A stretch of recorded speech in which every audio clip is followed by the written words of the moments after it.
Welcome back, students. So let's start with soil microbiology. Basically, first in this session we will be talking about the different types of soils, not in a very detailed manner, but a basic outline of what is soil, and in the soil, where does the bacteria grow? We will be exploring that.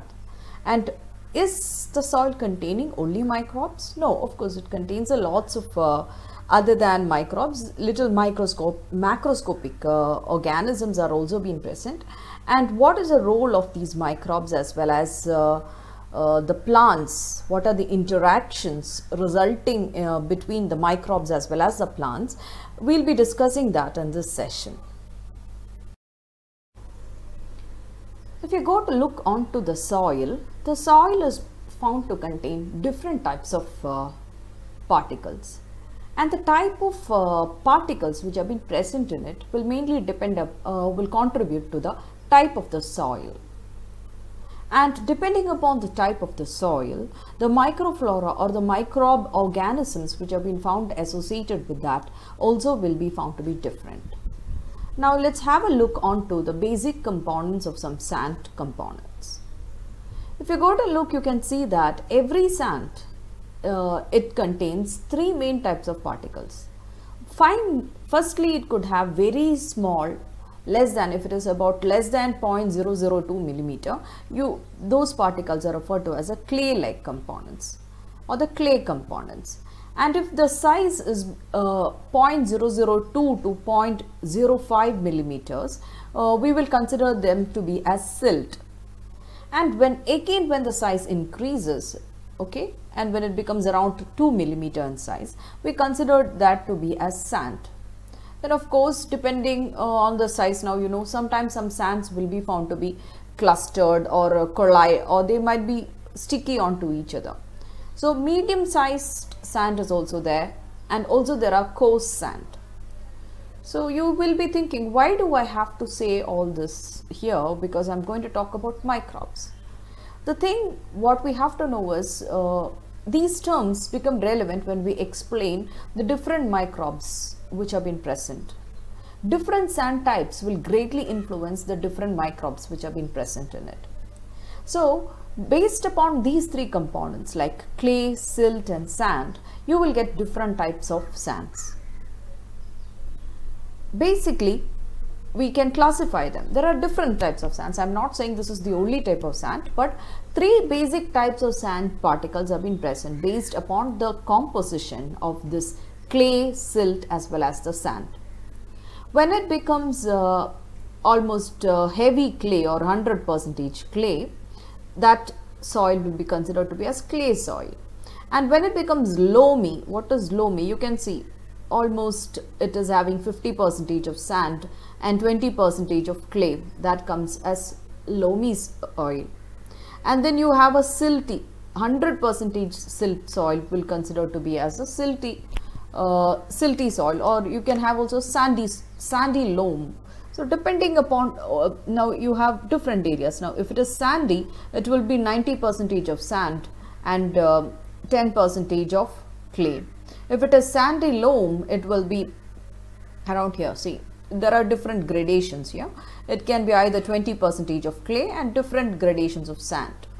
And so the basic thing what I want to tell you here is, depending upon the sand, silt and clay, we have different types of soils.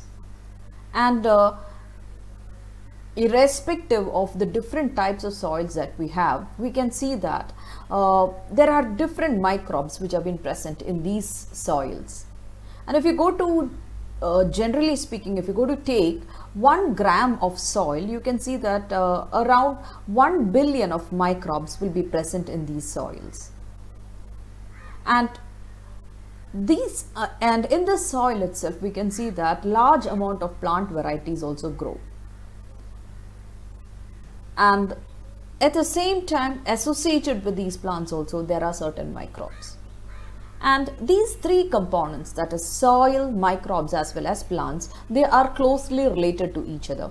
If you try to eliminate one component of this from the ecosystem, it will result in the it will in fact break down the food chain. If you remove the total of microbes from here, okay, the plants will not grow, because it is the microbe which gives fertility to the soil, and it is the fertility of the soil which gives the plants. And thereafter you can also see that if the plants are not growing, the further stages of the food chain, or like you have the consumers like carnivores, herbivores as well as omnivores and all that, all those parts of the food chain will be hindered if the plants are not there. And if the plants will not be there if the microbes are removed from the soil. So a cross-linked benefit of microbes, soil and plants are quite essential for the continuity of the food chain. Even if the microbes are considered to be as microscopic in nature, they play a very important role for the continuation of the food chain. So you cannot think of removing the microbes from the soil. Now, where does the microbe live in a soil? If you go to look into the soil, you can see that there are lots of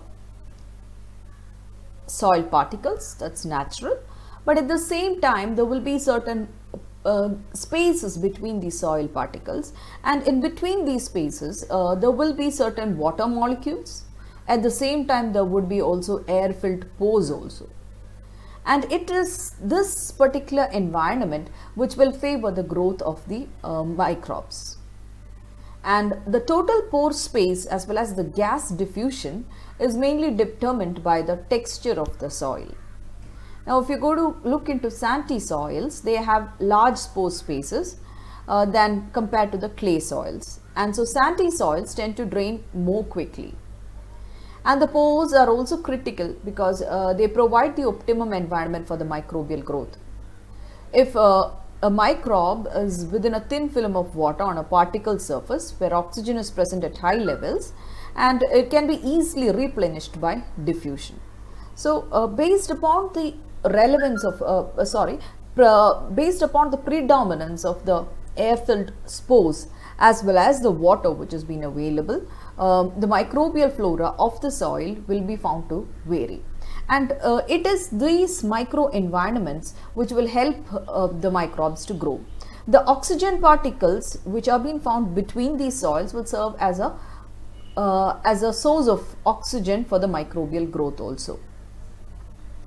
If you go to look into the soil, this is a graphical representation which has been given in Prescott, you can see that a soil habitat will contain a mixture of clay, silt as well as sand, and also it will contain various organic matter also.